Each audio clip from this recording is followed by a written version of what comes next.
తెలంగాణ కాంగ్రెస్ లో పదవుల పందారం మొదలైంది. సీఎం రేవంత్ విదేశీ టూర్ ముగియటంతో కాంగ్రెస్ లో పదవుల భర్తీ జరుగుతుందని పార్టీ వర్గాలు అంచనా వేస్తున్నాయి.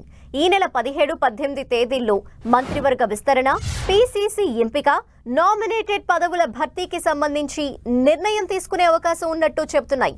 6 మంత్రి పదవులు ఉన్నప్పటికీ 4 మాత్రమే భర్తీ చేసే అవకాశం ఉందని పీసీసీ వర్గాలు భావిస్తున్నాయి. మంత్రి పదవులు ఆశిస్తున్న కొందరు ఎమ్మెల్యేలకు ఆర్టీసీ, పౌర సరఫరాలు వంటి నామినేటెడ్ పదవులు ఇచ్చి కేబినెట్ హోదా కల్పించి సంతృప్తి పరిచే అవకాశం ఉన్నట్టు తెలుస్తోంది. అసెంబ్లీ సమావేశాలు ముగిసిన వెంటనే పెట్టుబడుల కోసం అమెరికా, దక్షిణ కొరియాల పర్యటనకు సీఎం బృందం వెళ్లటంతో పదవులు ఆశిస్తున్న నాయకులు వేచి చూస్తున్నారు. 13 రోజులుగా విదేశాల్లో పర్యటించిన సీఎం ఈ నెల 16న పాలనాపరమైన అంశాలపై దృష్టి సారిస్తారు. ఆ తర్వాత ఈ నెల 17న లేదంటే 18న ఢిల్లీ వెళ్లే అవకాశం ఉంది. పీసీసీ అధ్యక్ష పదవి కోసం పలువురు సీనియర్ నాయకులు పోటీ పడుతున్నారు. ఎస్టీ సామాజిక వర్గానికి చెందిన ఎంపీ బలరాం నాయక్, ఏఐసీసీ కార్యదర్శి మాజీ ఎమ్మెల్యే సంపత్ కుమార్, మాజీ ఎంపీ మధు యాష్కి, ఎమ్మెల్సీ మహేష్ కుమార్ గౌడ్లు పదవి ఆశిస్తున్న వారిలో ఉన్నట్టు పార్టీ వర్గాలు చెప్తున్నాయి.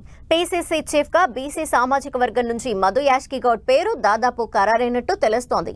వర్కింగ్ ప్రెసిడెంట్లుగా అన్ని ప్రధాన సామాజిక వర్గాల నేతలకి అవకాశం ఇవ్వాలని కాంగ్రెస్ భావిస్తోంది. వర్కింగ్ ప్రెసిడెంట్ విత్ ఆర్గనైజేషన్ గా ఎంపీ చామల కిరణ్ కుమార్ రెడ్డిని నియమించే అవకాశం ఉంది. ప్రచార కమిటీ చైర్మన్ గా జగ్గారెడ్డికి అవకాశం లభించే ఛాన్స్ ఉంది. అలాగే పలువురు నేతలకు ఏఐసీసీ కార్యదర్శులుగా ప్రమోషన్ ఇవ్వాలని కాంగ్రెస్ అధిష్టానం భావిస్తోంది.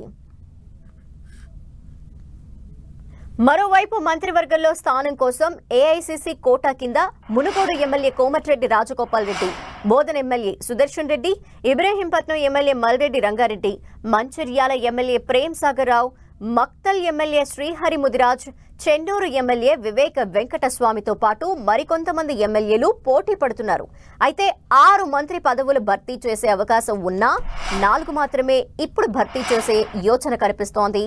ఏఐసీసీ స్థాయిలో సుదీర్ఘ చర్చ జరిగిన తర్వాత ఒకేసారి పదవులు భర్తీ చేసే అవకాశం ఉందని పార్టీ వర్గాలు చెప్తున్నాయి. పదవుల కోసం పార్టీ నాయకులు, ఎమ్మెల్యేలు పెద్ద సంఖ్యలో సీఎం రేవంత్ రెడ్డిని కలిసే అవకాశం ఉన్నట్టు పార్టీ వర్గాలు భావిస్తున్నాయి.